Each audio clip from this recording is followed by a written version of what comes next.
আসসালামু আলাইকুম প্রিয় অষ্টম শ্রেণীর শিক্ষার্থীরা, আমি তোমাদের বাংলা আনন্দ পাঠ বইয়ের ডেভিড কপারফিল্ড এই গল্পটা শেখাবো।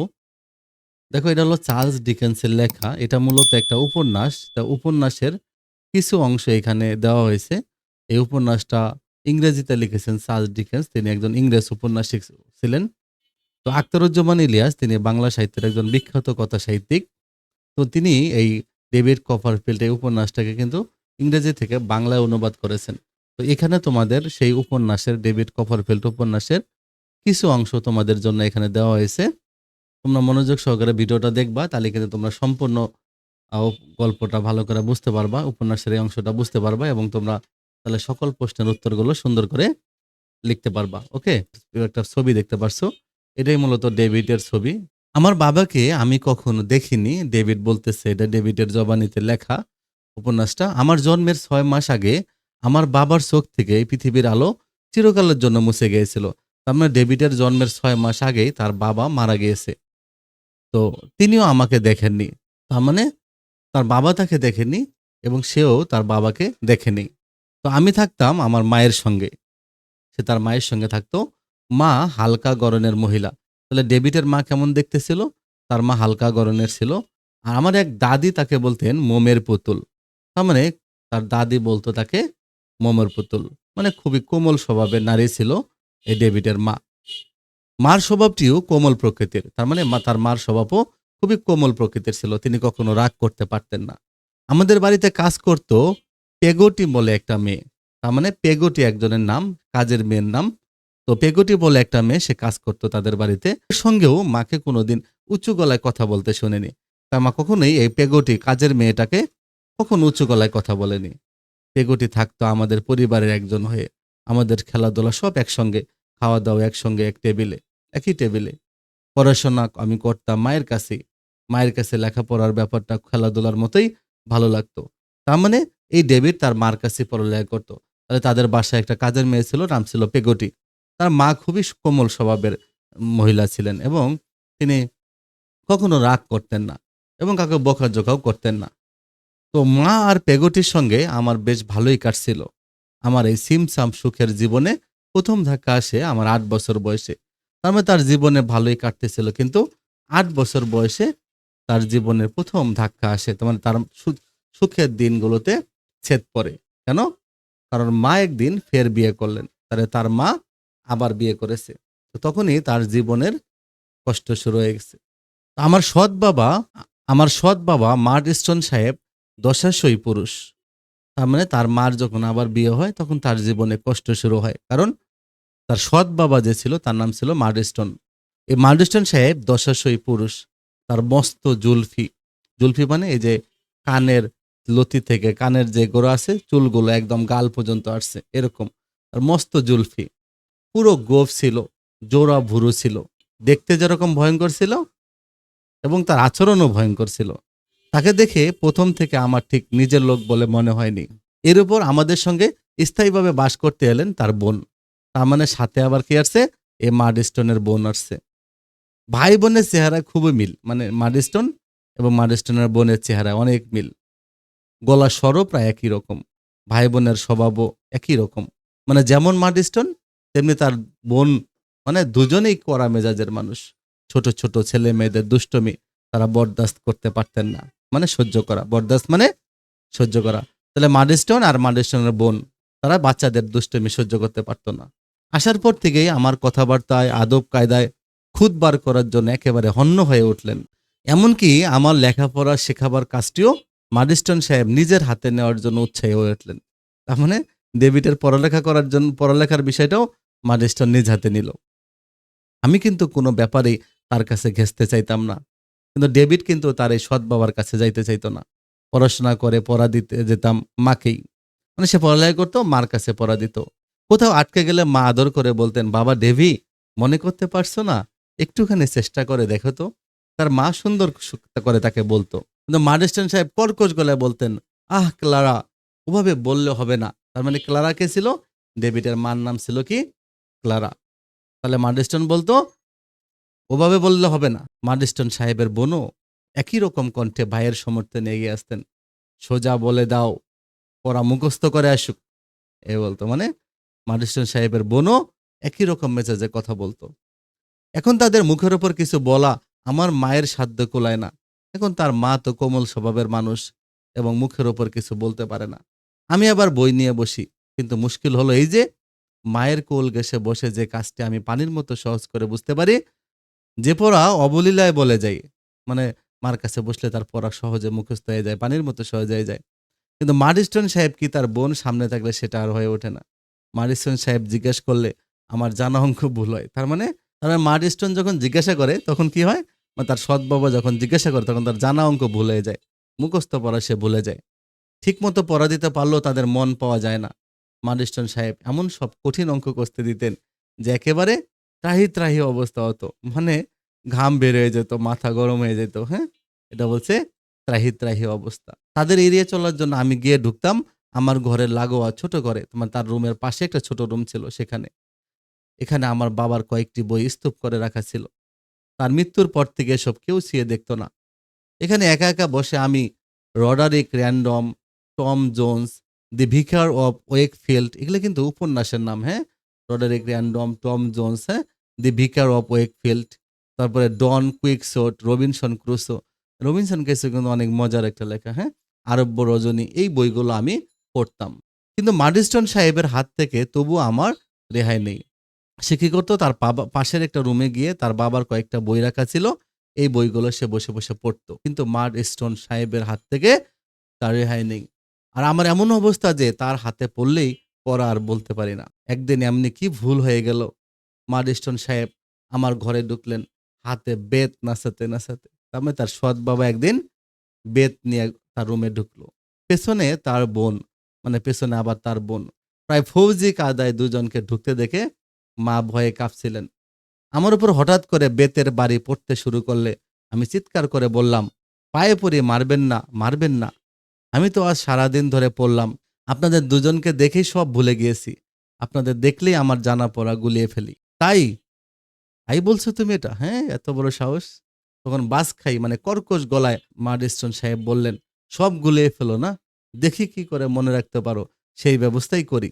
আমার মাথাটা তিনি আঁকড়ে ধরতে চাইছিলেন, কিন্তু আমি মাথা গলিয়ে তার হাত থেকে মুক্ত হলে তিনি আমার মুখ চেপে ধরে পিঠে সপাং সপাং করে বেতের কয়েকটা ঘা মারলেন। তার মানে মাডিস্টন সাহেব তাকে মারলেন।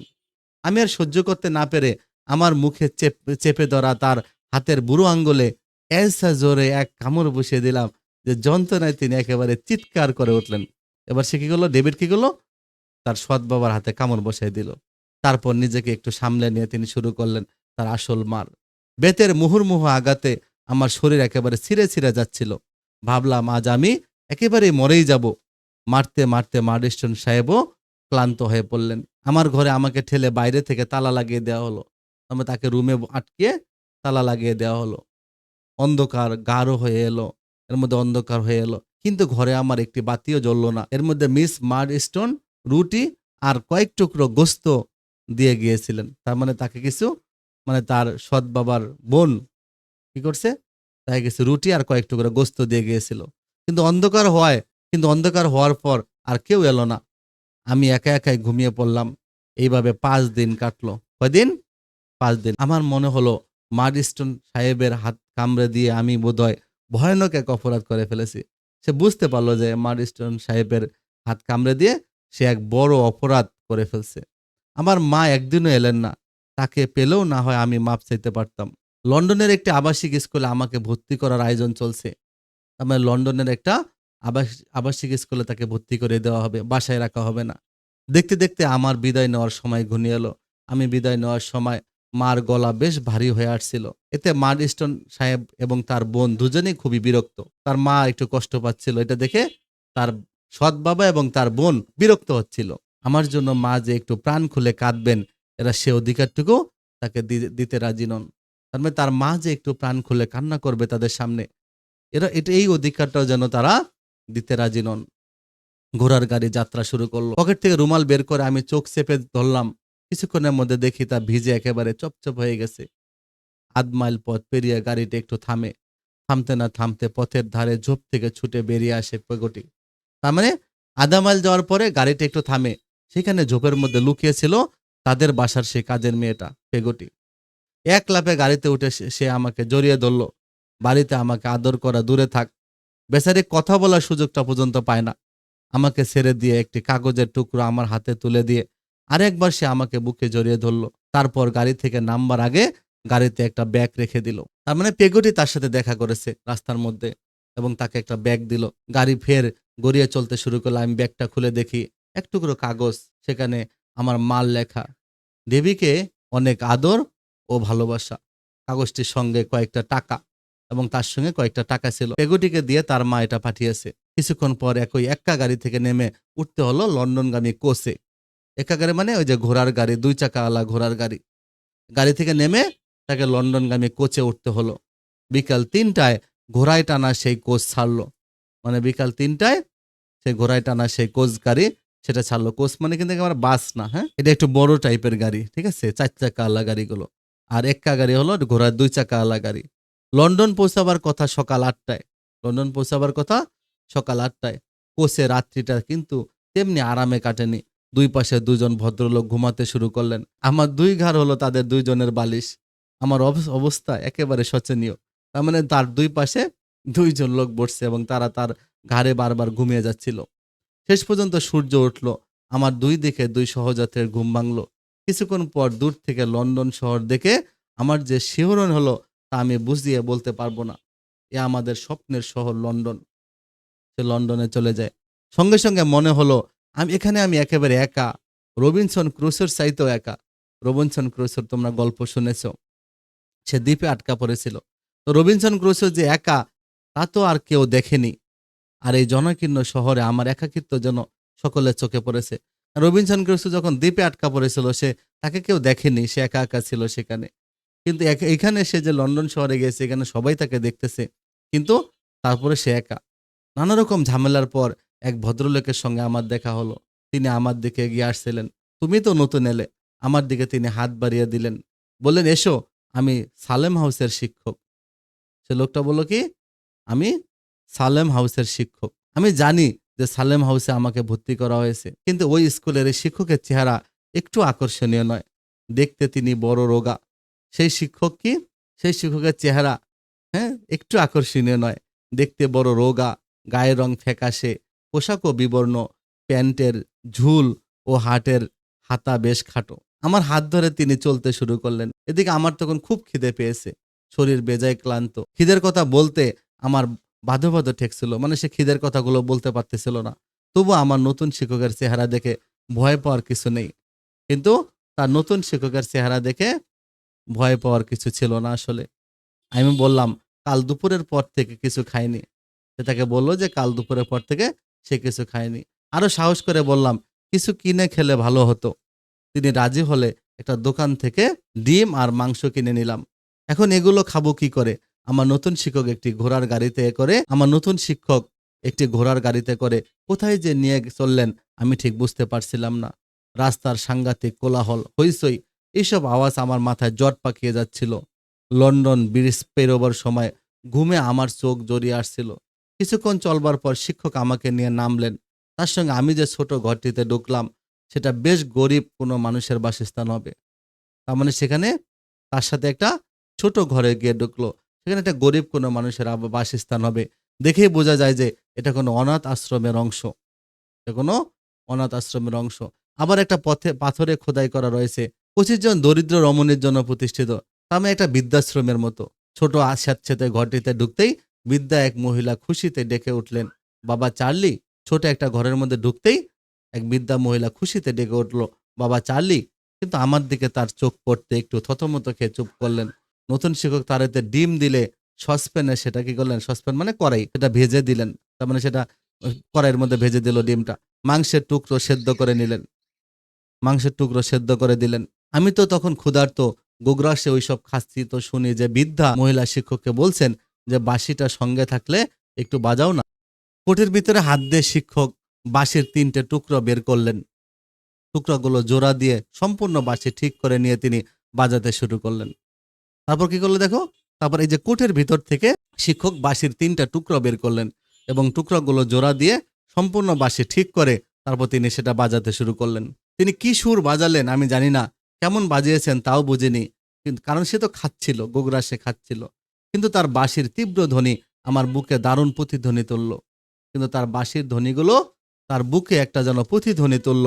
আমার সমস্ত বেদনার কথা যেন খুঁড়ে উপড়ে উঠে গেল। সেজন্য তার দুঃখের কথাগুলো ভুলে যেতে লাগলো। আমার সমস্ত বেদনার কথা যেন খুঁড়ে উপড়ে উঠে এলো। মানে তার কষ্টের কথাগুলো যেন বের হয়ে আসতে লাগলো। আমার সব কষ্টের কথাগুলো মনে পড়ল। শেষ পর্যন্ত চোখের পানি আর চেপে রাখতে পারলাম না। এর মধ্যে ওই মহিলা এবং আমার নতুন শিক্ষকের চেহারার মিল দেখে আমি বুঝতে পারছিলাম যে এরা মা এবং ছেলে। আমার শিক্ষকের মা এত গরিব কেন? দাতব্য ভবনে বাস করেন কেন? কেন তিনি বৃদ্ধাশ্রমে থাকেন কেন? এসব প্রশ্ন মনে একটু উকি দিলেও আমার সমস্ত মাথা জুড়ে তখন কেবল বাঁশির সুর। আমার আস্তে আস্তে ঘুম পেতে লাগলো। যখন ঘুম ভাঙলো, দেখি আমি ঘোড়ার গাড়িতে বসে রয়েছি। পাশে পায়ের উপর আড়াআড়ি ভাবে আরেকটা পা রেখে বাঁশি বাজিয়ে চলছেন আমার নতুন শিক্ষক। আমি ফের ঘুমিয়ে পড়ি। তো গাড়ি থামলে স্যার আমাকে নিয়ে নিচে নামলেন। সামনে উঁচু দেওয়ালে মস্ত একটা বাড়ি। উঁচু দেওয়ালের একটা বাড়ি। সাইনবোর্ডে বড় বড় করে লেখা সালেম হাউস। মানে তাকে যেখানে পাঠানো হয়েছে। এটাই হলো আমার নতুন স্কুল। এটা তার নতুন স্কুল। দরজায় কড়া নাড়লে শক্ত সমর্থে একটি লোক বেরিয়ে আসে। দরজা যখন নক করা হলো, একটা শক্ত সমর্থ লোক বেরিয়ে আসলো। ঘাড়টা ষাঁড়ের ঘাড়ের মতো মোটা, ষাঁড়ের ঘাড়ের মতো মোটা ঘাড় আর কি। একটা পা কাঠের এবং ছোট করে কাটা মাথার চুল। স্যার আমার সঙ্গে তার পরিচয় করিয়ে দিলে সে আমাকে ভালো করে দেখলো। লোকটি ভেতর থেকে একজোড়া জুতো এনে সামনে ফেলে দিতে দিতে বলল, মেল সাহেব, মুসি আপনার জুতো ঠিক করতে চায় না। তার মানে শিক্ষকের নাম হলো মেল। এটার মেরামত করার কিছু নেই। তালি দিতে দিতে একেবারে শেষ হয়ে গেছে। তার মানে তার জুতাটা মুছিয়ে ঠিক করতে চায় না। জুতা জোড়া হাতে আমার নতুন শিক্ষক মেল সাহেব উপরে উঠতে লাগলেন। পিছে পিছে আমি দোতলায় উঠে শেষ প্রান্তরে ঘরে হাঁটছি। হঠাৎ চোখে পড়ল একটা বোর্ডের দিকে। বোর্ডের মধ্যে সুন্দর করে লেখা, সাবধান, এটা কামরায়। মানে আশপাশে নিশ্চয় কোনো কুকুর আছে এবং সেটা অবশ্য কামরায়। এই ভেবে আমি থমকে দাঁড়ালাম। মেল সাহেব পিছনে তাকিয়ে বললেন, কি হলো? মানে সে ভাবলো এখানে একটা লেখা, এখানে এটা কামরায়, তার মানে এখানে কোনো কুকুর আছে হয়তো। কিন্তু মেল সাহেব পিছনে তাকিয়ে বললেন, কি হলো, থামলে কেন? তো ডেভিড তখন বলল, এখানে বোধহয় কুকুর আছে স্যার। বোর্ডের দিকে তার দৃষ্টি আকর্ষণ করলে তিনি গম্ভীর গলায় বললেন, কুকুর নয় কপারফিল্ড। আমাকে বলা হয়েছে ওই বোর্ডটা যেন তোমার পিঠের সঙ্গে আটকে দেই। এখানে এসে প্রথমে তোমার মনটা খারাপ করে দিতে ইচ্ছা করছে না, কিন্তু এটা আমাকে করতেই হবে। ডেভিডের পিঠের সাথে এটা লাগাই দিতে বলছে, এটা কামড়ায় কেন? ওই যে মার্ট স্টোন সাহেবকে সে কিন্তু কামড় দিয়েছিল। আমার সৎ বাবার হাতের আঙ্গুলে কামড় দিয়েছিলাম, সেই খবর তাহলে এখানেও পৌঁছে দেওয়া হয়েছে। তার শাস্তি কি আমাকে পেতে হবে এভাবে? সত্যি আমি একেবারে দমে গেলাম তখন। ক্লাসের সহপাঠীরা আমার পিঠ দেখবে আর আমাকে নিয়ে যে কি ঠাট্টা বিদ্রুপ করবে ভাবতেই লজ্জায় আর ভয়ে আমি একেবারে কুঁকড়ে যেতে লাগলাম। কারণ সবাই তাকে ইনসাল্ট করতে থাকবে এখন। স্কুলের মালিক এবং প্রধান পিকল সাহেব আমাকে ডেকে পাঠালেন। স্কুলের মালিক এবং প্রধান যে নাম হলো কি পিকল সাহেব, তিনি তাকে ডেকে পাঠালেন। তার সুন্দর বৈঠকখানায় বসেছিলেন মিসেস ক্রিকল আর তাদের মেয়ে।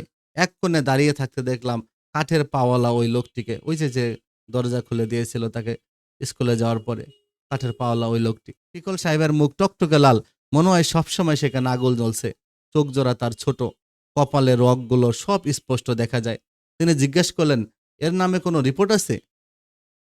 না স্যার, কাঠের পাওয়ালা জবাব দিল, নতুন এসেছে, এখন পর্যন্ত তেমন কিছুই করার সুযোগ পায়নি। তো বললেন যে এদিকে এসো। কিকল সাহেব আমাকে এই আদেশ দিলে কাঠের পাওয়ালা বলে ওঠে, এদিকে এসো। আমি তার দিকে এগিয়ে এলে আমার কান ধরে কিকল সাহেব বললেন, তোমার সৎ বাবাকে আমি চিনি, শক্ত স্বভাবের মানুষ। তা তিনিও আমাকে ভালো করে চেনেন। তুমি আমাকে চেনো? তো ডেভিড বলল, না স্যার। চেনো না? না। আমার কানে একটা মুচড় দিয়ে তিনি বললেন, চিনবে, হে চিনবে। হ্যাঁ, চেনো না যখন, এবার আমাকে চিনবে। কিকল সাহেবের এই ব্যবহারে আমার যতই খারাপ লাগুক, অনেক বেশি ভয় করতে লাগলো। স্কুল খুললে ছেলেদের আচরণটা কি হবে সেই ভাবনা করে। ওই লেখাটার জন্য তার খুব খারাপ লাগতে লাগলো যে এটা কামরায় সেই লেখাটা। তো একদিন স্কুল খুললো, ছেলেরা হোস্টেলে এসে পড়লো। ছেলেরা যথাযথ আমার পেছনে লাগলো। কারো পিঠে অমনি একটা বোর্ড সাটা থাকলে কারো পিঠে একটা বোর্ড সাটা আছে, সেখানে আবার এইভাবে কিছু লেখা। তো ঝক্কি তো কিছু পোহাতে হবেই। তবে যা ভেবেছিলাম সেরকম ভয়াবহ গোছের কিছু ঘটল না।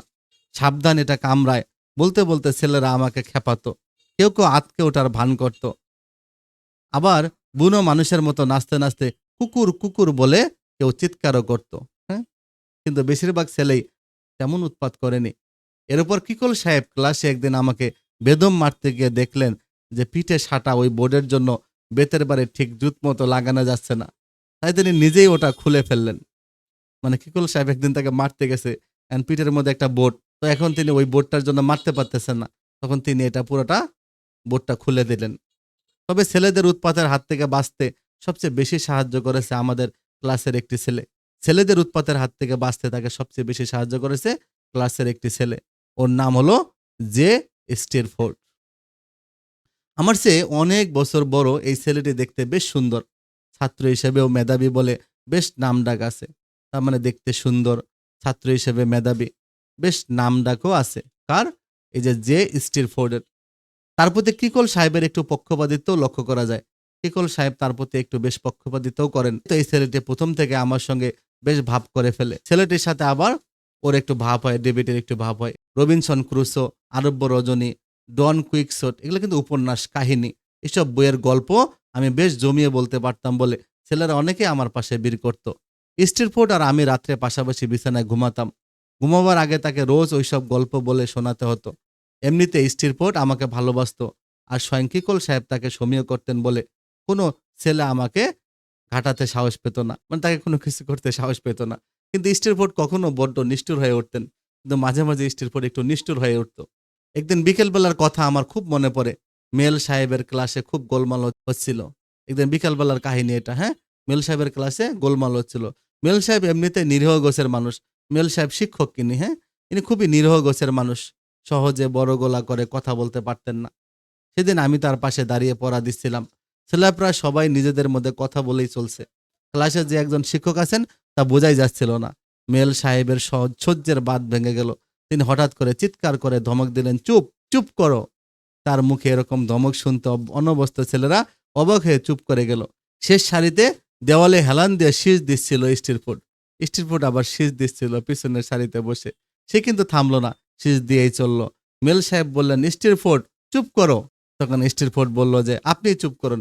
স্টিরফোর্ড কিন্তু তাদের ক্লাসমেট, ওই যে ডেভিডের ক্লাসমেট ছিল। সে বলল, আপনি চুপ করুন। স্টিরফোর্ড পাল্টা ধমকের সুরে বললেন, জানেন আপনি চোখ রাঙিয়ে কথা বলছেন কার সাথে? স্টিরফোর্ড, তুমি কি ভেবেছো তোমার বেয়াদবি আমি লক্ষ্য করিনি?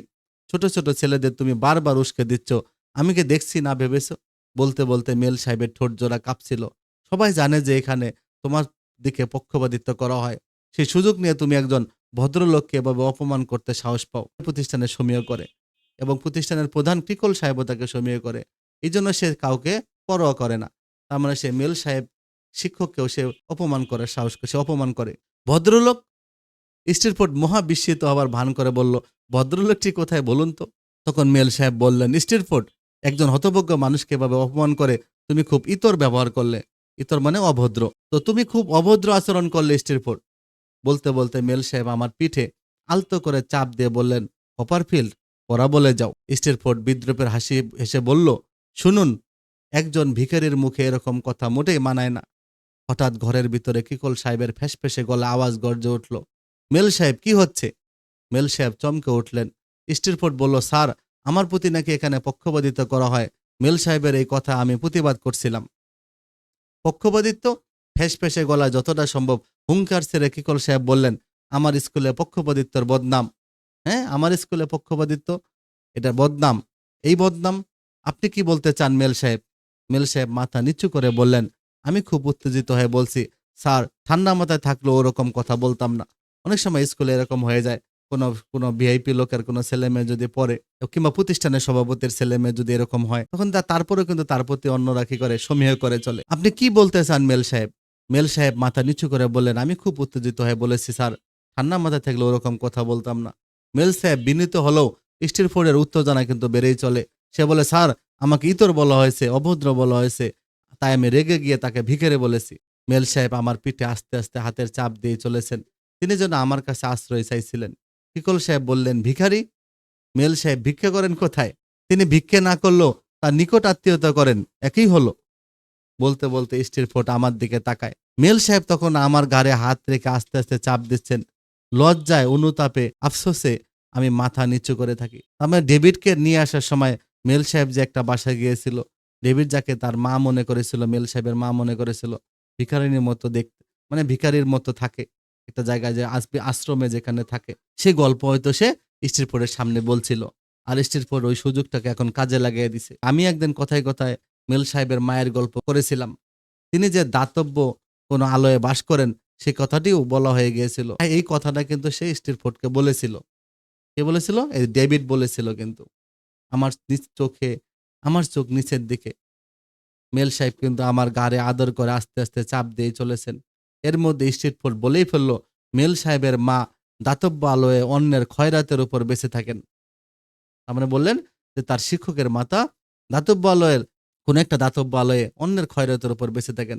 মেল সাহেব তখন ওই সুন্দর বালকটির মুখের দিকে তাকিয়ে রইলেন। অনেক কষ্টে ক্রিকল সাহেব উত্তেজনা চেপে রেখে বললেন, আমার এই প্রতিষ্ঠানে তো এরকম লোককে থাকতে দেওয়া হয় না। ক্রিকল সাহেবের কপালে রক দপ করে ফুলে উঠল। তিনি বললেন, আপনি কি এটা একটা দাতব্য স্কুল ভেবেছেন? আপনি যত তাড়াতাড়ি পারেন এখান থেকে অব্যাহতি নিয়ে চলে গিয়ে আমাদের অপমান থেকে অব্যাহতি দিন। মেল সাহেব সঙ্গে সঙ্গে বললেন, আমি এক্ষুনি চলে যাচ্ছি, আর সময় নেই। তবে মেল সাহেব এই প্রতিষ্ঠানে চাকরি ছেড়ে দিয়ে চলে গেলেন। তার সমস্ত সম্বল যা ছিল, কয়েকটা বই এবং তার বাসিটি নিয়ে মেল সাহেব আমাদের স্কুল থেকে চলে গেলেন। ওই রাত্রেও স্ট্রিট ফুডকে গল্প শোনাতে শোনাতে আমি মেল সাহেবের বাঁশির বিষণ্ণ সুর শুনতে পাচ্ছিলাম। রাত অনেক হলে স্ট্রিট ফুড ঘুমিয়ে পড়ল। বিছানায় শুয়ে শুয়ে আমি যেন শুনতে পাচ্ছিলাম যে এখান থেকে অনেক দূরে অন্য কোথাও বসে মেল সাহেব যেন বিষাদাচ্ছন্ন সুরে এক নাগারে বাঁশি বাজিয়ে চলছেন। আমি খুব অসহায় বোধ করছিলাম। তার মানে এটা একটা সংক্ষেপিত গল্প। প্রিয় শিক্ষার্থীরা, তোমরা গল্পটা কয়েকবার পড়বা, তাহলে কিন্তু তোমরা ভালো করে বুঝতে পারবা। চার্লস ডিকেন্সের পুরো নাম হলো চার্লস জন্স হাফহ্যাম ডিকেন্স। হ্যাঁ, হাফহ্যাম ডিকেন্স 19 শতকের শক্তিমান ইংরেজ ঔপন্যাসিক। তার জন্ম 1812 খ্রিস্টাব্দে ইংল্যান্ডের পোর্টসমাউথে। ডিকেন্স তার জীবদ্দশায় পূর্বসূরি লেখকদের তুলনায় অনেক জনপ্রিয়তা এবং খ্যাতি অর্জন করেন। মৃত্যুর পরও সারা পৃথিবীতে তার জনপ্রিয়তা অক্ষুণ্ণ আছে। চার্লস ডিকেন্সের উল্লেখযোগ্য উপন্যাসগুলো হলো অলিভার টুইস্ট, হ্যাঁ, A Tale of Two Cities, David Copperfield, Great Expectations, Hard Times, এগুলো কিন্তু তার লেখা। গভীর জীবনানুভূতি, বাস্তবতাবোধ, মানবিকতা, এগুলো কিন্তু তার রচনার প্রধান বৈশিষ্ট্য। 1870 সালে এই চার্লস ডিকেন্সের মৃত্যু হয়। আর এটা যে অনুবাদ করেছে তিনি হলেন আমাদের আখতারুজ্জামান ইলিয়াস। বাংলা কথা সাহিত্যের গুরুত্বপূর্ণ নাম। 1943 সালে গাইবান্ধায় তার জন্ম। 1997 সালে তিনি মৃত্যুবরণ করেন। চিলকোটার সেপাই, খোয়াবনামা উপন্যাস, এগুলো তার খুবই গুরুত্বপূর্ণ লেখা উপন্যাস। চিলকোটার সেপাই ও খোয়াবনামা, অন্য ঘরে অন্য স্বর, দুধ ভাতে উৎপাত, দোজকের ওম, এগুলো তার ছোট গল্প। তাহলে এই যে আমরা যে গল্পটা পড়লাম, আসলে গল্পটা কি? চার্লস ডিকেন্সের ডেভিড কপারফিল্ড উপন্যাসের প্রথম অংশের একটু এই ভাবানুবাদমূলক সংক্ষিপ্ত রূপ। এটি এক বালকের জীবনের করুণ গল্প। মাত্র 6 বছর বয়সে ডেভিড তার বাবাকে হারায়। ছোটবেলা থেকে ডেভিড ছিল অনুভূতি এবং কল্পনা প্রবণ। তার মায়ের নাম ছিল ক্লারা। বাবার মৃত্যুর পর মায়ের সঙ্গে ভালোই যাচ্ছিল ডেভিডের দিনগুলো। কিন্তু 8 বছর বয়সে জীবনে নেমে এলো তার নিপীড়ন। মা ক্লারা বিয়ে করলেন নিষ্ঠুর স্বভাবের ব্যক্তি মার্ট স্টোনকে। আর তার বোন মিস মার্ট স্টোনও কিন্তু বদমেজাজি। সেও তাদের সাথে থাকতো। বিনা কারণে ডেভিডের উপর রুষ্ট ছিলেন তার সৎ বাবা এবং তার সৎ বাবার বোন মিস মার্ট স্টোন। মা ও কাজের মেয়ে পেগটি ছিল ডেভিডের ভালোবাসার মানুষ। ডেভিডকে লন্ডনের এক আবাসিক স্কুলে ভর্তির জন্য পাঠানো হলে সেখানেও সে নিপীড়নের সম্মুখীন হয়। তবে সেই জীবনে হৃদয়বান মানুষেরও দেখা পেল সে। তার ভালো লাগলো নিরীহ ধরনের শিক্ষক মেল সাহেবকে। কিন্তু সে মেল সাহেবও টিকতে পারলেন না মানুষের মন্দ স্বভাবের জন্য। কারণ মেল সাহেবও কিন্তু ওই প্রতিষ্ঠানে টিকতে পারে নাই। ডেভিডের জীবন থেকে বোঝা যায় ধৈর্য এবং সংগ্রামশীলতার মধ্যে দিয়েই মানুষকে টিকে থাকতে হয়। মানুষের জীবনে অনেক সমস্যা আসে এবং তাকে এভাবে মোকাবেলা করেই জীবনে অগ্রসর হতে হয়। প্রিয় শিক্ষার্থীরা, তোমরা গল্পটা ভালো করে পড়বা, তাহলে কিন্তু তোমরা সব প্রশ্নগুলোর উত্তর লিখতে পারবা। তোমরা যারা আমার চ্যানেলটা সাবস্ক্রাইব করো নাই, তোমরা সাবস্ক্রাইব করে রেখো। ভালো থেকো।